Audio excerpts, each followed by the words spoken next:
Morning, my name's Sue and I'm here to share with you some activities that you could do in the coming weeks of social isolation with your children.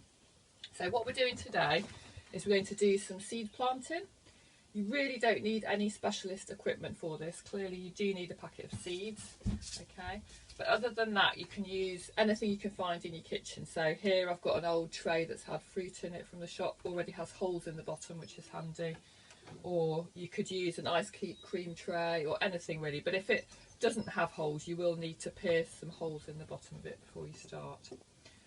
So I've got a bag of compost here. If you don't have compost and you have a garden, it doesn't matter, you could just use some earth from the garden. So we're putting about 2/3 of a pot of earth compost into here.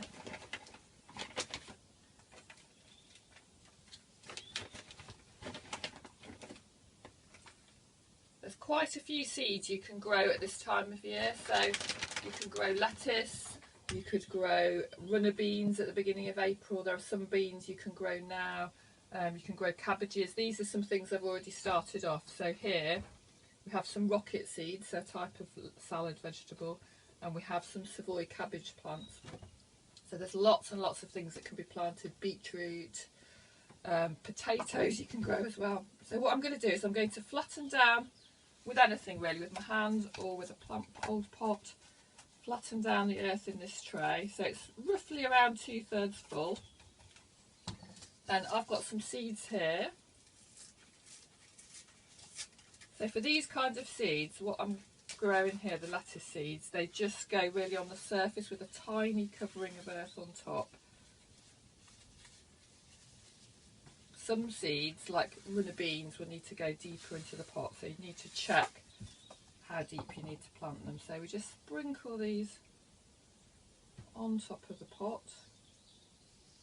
I've probably got more than I need for that, so I'm going to put those ones back in the packet for later. And then using your hands really, it's easiest, is just to put a very, very fine layer, hardly anything, just enough to cover up the seeds. And I'm struggling a bit here because the compost is a little bit wet. Just a tiny layer all over the top.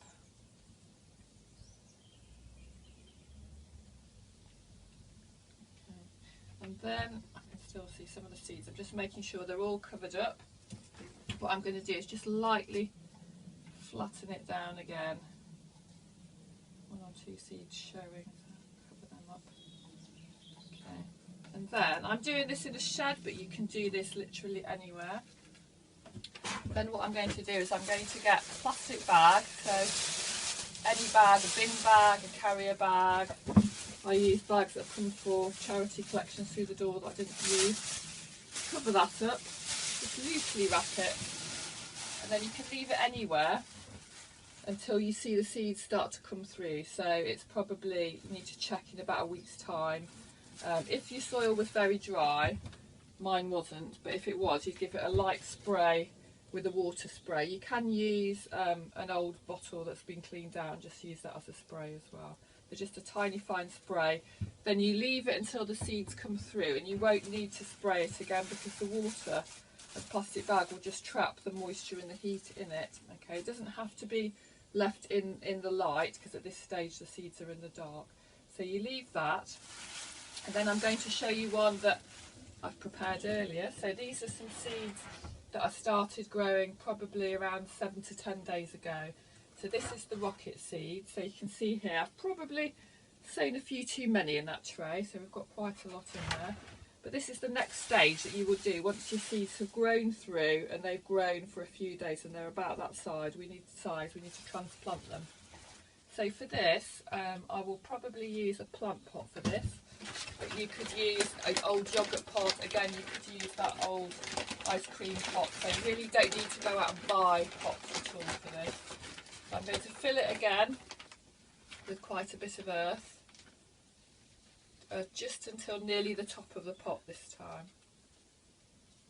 Just give it a little push down, okay? And then what I'm going to do, again, you don't need any equipment for most of this, is I'm going to use the end of a teaspoon. And what I'm going to do is I just put my teaspoon into the earth, So I don't want to handle the seed more than I have to. And I only handle its leaves. I won't handle the stem because that can damage it. So I'm going to, actually before I do that, I'm going to make a little hole in this pot with the end of my spoon. And then I'm going to get the seed, put my spoon in, hold it by its leaf.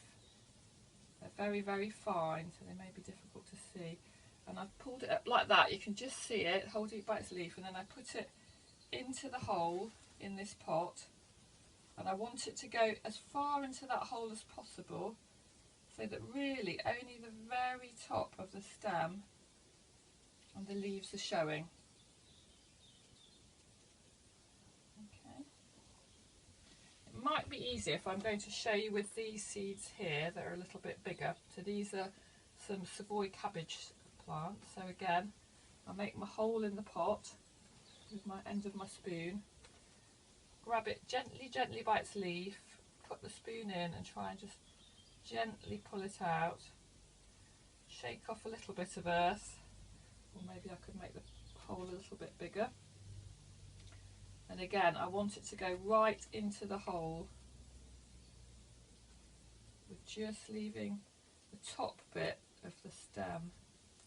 Probably I might have left, not quite, I might have put that a little bit too shallow, but that's the kind of idea that you have. It may be going ideally a little bit deeper than that. So you would do that. So if it's lettuce, you might put, well, you might want a bigger pot, and you